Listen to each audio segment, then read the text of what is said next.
어제 본문 말씀은 이 교회 특별히 감독 또 장로와 같은 직분을 세울 때 이 교회 일꾼의 자격에 대한 말씀을 어제 나누었습니다. 오늘도 역시 계속해서 집사의 자격에 대한 이 말씀입니다. 먼저 초대교회 집사는 이 교회 봉사자 또는 사도들을 돕는 자로서 이 봉사와 구제 사역을 감당하는 직분을 가리켰습니다. 사도행전에도 이 집사의 직분이 나옵니다. 집사는 성령과 지혜 믿음으로 충만한 자여야 한다라고 6장 3절은 그렇게 말씀을 하고 있습니다. 성령과 지혜로 충만하고 칭찬받는 사람, 이 최초의 7 집사를 뽑은 것이 이 사도행전 6장에 나와 있습니다. 또한 정중하여 또 일구이연을 하지 않고 또 술에 임박하지 않고 더러운 이익을 추구하지 않는 사람이어야 한다. 이렇게 8절 말씀에서는 이렇게 이야기를 하고 있습니다. 정중하고 일구이연하지 않고 또 술을 탐하여 중독되지 않고 또 더러운 이익을 탐하지 않는 사람, 내적인 이 성품과 또 외적인 또 행실에 있어서 바른 사람이어야 한다. 본이 되는 사람이어야 한다. 이렇게 말씀을 하고 있습니다. 9절 말씀입니다. 깨끗한 양심의 믿음의 비밀을 가진 자라야 할지니 이처럼 무엇보다도 이 깨끗한 양심 또 선한 마음을 가지고 이 믿음의 비밀을 가진 자라야 한다. 이렇게 예수 그리스도의 그 믿음에 대한 구원에 대한 확신, 이 믿음을 가진 사람이어야 한다는 것이죠. 선한 마음을 가지고 이 복음의 진리에 확신하게 확신 있게 거하는 사람이어야 한다는 것입니다. 이렇게 직분을 세우게 될 때는 이 정직하고 또 바른 마음을 가진 사람일 뿐만 아니라 그리고 바른 믿음을 가진 사람이어야 한다는 것입니다. 이러한 것들을 한번 시험해 보아야 한다는 것이죠. 10절 말씀입니다. 이에 이 사람들을 먼저 시험하여 보고 그 외에 책망할 것이 없으면 집사의 직분을 맡게 해 책망할 것이 있는지 없는지 또 하나님의 사람에게 이 직분을 맡겨야 할지 맡기지 않아야 할지 면밀히 시험하여 보고 또 책망할 것이 없으면 직분을 맡겨야 한다는 것이죠. 직분은 하나님께서 불러주시고 또 거룩하게 세워주신 이 사람에게 주어지는 것입니다. 이 하나님의 일꾼들을 통해서 신실한 믿음의 일꾼들을 통해서 또 신실한 믿음의 또 다른 일꾼들을 세워가는 것이죠. 제자가 되고 또 제자를 삼는 과정 가운데 이 교회를 섬기는 특별히 이 직분을 통해서 교회를 온전하게 섬길 수 있도록 책임을 부여하고 또 의무를 부여하고 또 그 가운데에서 또 믿음의 성장과 성숙을 도모하는 그러한 것이라고 할 수 있겠습니다. 11절 말씀도 보면 여자들도 이와 같이 정숙하고 모함하지 아니하며 절제하며 모든 일에 충성된 자라야 할지니라. 행실에 있어서도 정숙하고 또 특별히 또 모함을 하지 않고 또 절제해야 하고 또 모든 일에 충성된 자여야 한다는 것이죠. 그렇게 하나님께서 맡겨주신 일들에 대해서 귀히 여기면서 이 내면에 또 아름다움을 가꿀 뿐만 아니라 또 외적인 태도들도 가꾸어 가야 한다는 것이죠. 그런데 그것에 대한 기준은 무엇이 되어야겠습니까? 하나님의 말씀이 되어야 한다는 것이죠. 자기의 생각과 자기의 가치관 또 윤리 도덕적인 또 기준도 중요하겠지만 먼저는 이 성경에서 어떻게 하는 것이 또 정숙한 것인가, 어떻게 하는 것이 절제하는 것인가, 그리고 무엇이 충성된 것인가에 대한 우선순위를 가지고 섬길 수 있는 사람이어야 한다는 것입니다. 12절 말씀을 보면 집사들은 한 아내의 남편이 되어 자녀와 자기 집을 잘 다스리는 자일지니 이와 같이 어제 감독과 장로의 직분에서 설명을 했던 것처럼 이 내적인 외적인 자격 요건을 또 갖출 뿐만 아니라 또 교회에서 잘 섬길 수 있는 자질을 가진 사람일 뿐만 아니라 또 가정에서도 가정을 잘 다스리는 그러한 부모여야 한다라는 것입니다. 아내의 남편으로서 또 자녀와 자기 집을 다스리는 사람이어야 했다는 것이죠. 집사 역시 신앙과 삶과 인격에 있어서 이 통합된 자질을 갖추어야 한다는 것입니다. 신앙과 삶이 또 일치하는 것을 추구해야 된다는 것이죠. 이 교회에서뿐만 아니라 가정에서까지 그런 삶이 일치되도록 해야 한다는 것입니다. 비단 교회와 가정뿐이겠습니까? 나아가서는 삶의 자리, 또 일터, 삶의 현장에서도 신앙인으로서의 정체성을 가지고 그리스도인으로서의 정체성을 가지고 하나님의 마음을 품고 하나님의 사랑을 흘려 보내야 한다는 것이죠. 13절 말씀 우리 함께 읽겠습니다. 13절입니다. 시작. 집사의 직분을 잘한 자들은 아름다운 지위와 그리스도 예수 안에 있는 믿음의 큰 담력을 얻느니라. 이렇게 직분을 잘 감당한 사람들은 아름다운 지위와 또 그리스도 예수 안에 있는 믿음의 큰 담력을 얻게 된다는 것입니다.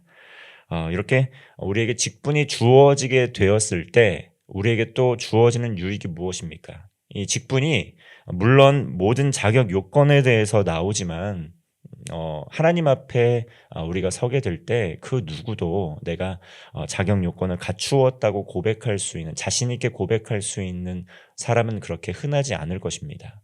그렇기 때문에 직분을 또 세우게 될 때 그 세우는 과정 가운데에서 또 겸손한 마음을 가지고 자격이 없다며 고사하는 그러한 사례들이 참 많이 있다는 것이죠. 그러나 하나님 보시기엔 한없이 또 부족한 우리이지만 또한 하나님의 능력과 또 하나님의 힘과 하나님의 지혜가 또 부어지게 될 때 우리의 힘과 능력으로 이러한 사역들을 감당하는 것이 아니라 하나님께서 주시는 힘과 능력으로 또 직분을 잘 감당하는 가운데 하나님께서 하나님의 능력으로 일하시는 것을 또한 우리가 볼 수 있다는 것이죠. 이처럼 집사의 직분을 정말 충성되이 우리는 부족하지만 나는 능력이 없고 또 연약하지만 하나님께서 주시는 힘과 능력으로 잘 감당하게 해보겠습니다 라는 마음을 가지고 하나님의 은혜의 자리로 더 가까이 나아가고 또 말씀을 또 보고 또 기도를 하는 가운데 하나님의 힘과 능력을 감당하면서 교회를 잘 세워 나아가는 직분자들에게 주어지는 그것은 바로 이 복음 안에 있는 믿음과 확신이 생긴다는 것이죠. 성경을 보면 사도행전에서 최초의 일곱 집사 중에 한 명이었던 스데반, 그는 대적 앞에서도 담대하게 복음을 전했습니다. 누가 시켜서 그렇게 뭐 영향을 받았겠지만 그 안에 있는 복음의 비밀, 그 복음의 능력이 너무나 확실했고 컸기 때문에 이 구원의 확신과 하나님 나라에 대한 소망, 그 믿음으로 복음을 담대하게 증거했다는 것이죠. 견고한 하나님 나라의 소망을 가지고 그를 둘러싼 대적들이 있음에도 불구하고 복음 전파의 의지를 꺾지 못하고 담대하게 복음을 증거했다는 것입니다. 우리에게 이처럼 이 집사의 직분, 어떤 감독과 장로의 직분을 받는다는 것은 이 복음의 비밀을 맡은 자로서 하나님 나라의 복음을 담대하게 선포하기 위하여 교회를 아름답게 세워가는 그러한 직분이라는 것을 잊지 않아야 할 것입니다. 우리의 삶의 자리 가운데에서 이 직분을 맡다 보면 이 복음의 확신, 또 복음에 대한 진정성, 구원의 확신, 하나님 나라에 대한 소망이 없이 일 중심으로 흘러가는 경우가 있습니다.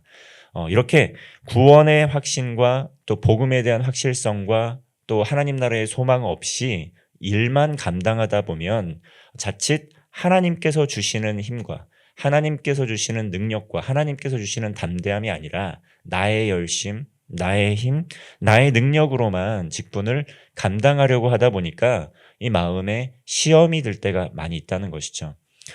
우리가 감독과 장로의 직분을 세울 때에도 우리가 살펴보았던 부분이지만 하나님 나라의 일은 혈과 육에 관한 일만은 아니라는 것을 꼭 기억을 해야 됩니다. 우리가 말씀으로 무장을 하고 하나님 이길 수 없다. 은혜를 구하지 아니하고는 이 영적인 싸움에서 절대 이길 수 없다는 것을 기억해야 된다는 것이죠. 나의 힘, 나의 능력으로만 이 전쟁에 나아가게 되면 우리는 반드시 패배할 수밖에 없습니다. 아무리 세상에서 능력을 갖춘 사람일지라도 이 마귀의 불화살 한 방에 큰 깊은 상처를 입고 또 교회를 떠나가는 경우가 생기게 된다는 것이죠. 그러나 하나님의 직분을 맡은 자로서 이 직분을 잘 감당한다는 것은 무엇이겠습니까? 일적으로도 잘 감당할 뿐만 아니라 하나님의 능력과 힘을 가지고 담대함을 가지고 구원의 확신과 하나님 나라의 소망이 더욱더 깊어지는 가운데 이 교회를 세워간다라는 것, 그것이 이 직분을 잘 감당한다는 것 아니겠습니까? 직분을 받았는데 오히려 하나님과의 관계가 더 멀어진다. 이것은 직분을 잘 감당하는 것이 아닐 것입니다. 직분을 감당하였는데 오히려 하나님과의 더 깊은 관계 가운데 은혜와 감격이 날로 서서히 깊어져가는 것, 그것이 직분을 잘 감당하는 것이라고 할 수 있겠는데 어떻게 할 수 있습니까? 우리의 힘과 능력으로는 할 수 없다. 하나님의 말씀의 능력으로 또 기도의 능력으로 때로는 시련과 고통이 다가올지라도 하나님의 은혜의 보좌 앞에서 정말 하나님 주시는 능력으로 은혜를 체험한 사람들이 이러한 믿음의 고백을 할 수 있지 않겠습니까? 사도 바울은 이렇게 그러므로 이러한 마음을 가지고 디모데에게 권면하고 있는 것입니다. 15절 말씀을 보면 내가 지체하며 너로 하여금 하나님의 집에서 어떻게 행하여야 할지를 알게 하려 함이니 이 집은 살아계신 하나님의 교회요 진리의 기둥과 터니라. 16절 말씀 우리 함께 읽겠습니다. 16절입니다. 시작. 크도다 경건의 비밀이여 그렇지 않다 하느니 없도다. 그는 육신으로 나타난 바 되시고 영으로 의롭다 하심을 받으시고 천사들에게 보이시고 만국에서 전파되시고 세상에서 믿음 바 되시고 영광 가운데서 올려지셨느니라. 아멘. 우리에게 직분을 주시고 불러주신 분, 우리 주님의 은혜입니다. 우리를 그 은혜로 구원하여 주시고 택하여 주시고 죽을 수밖에 없었던 우리를 하나님의 자녀 삼아 주셨던 그 예수 그리스도의 은혜, 그 은혜에 보답하는 마음으로 우리가 믿음으로 응답하며 거룩한 하나님의 직분을 받고 교회를 세워가는 일에 동참할 수 있도록 기여할 수 있도록 부름을 받게 된 것입니다. 교회는 하나님의 임재가 있는 곳입니다.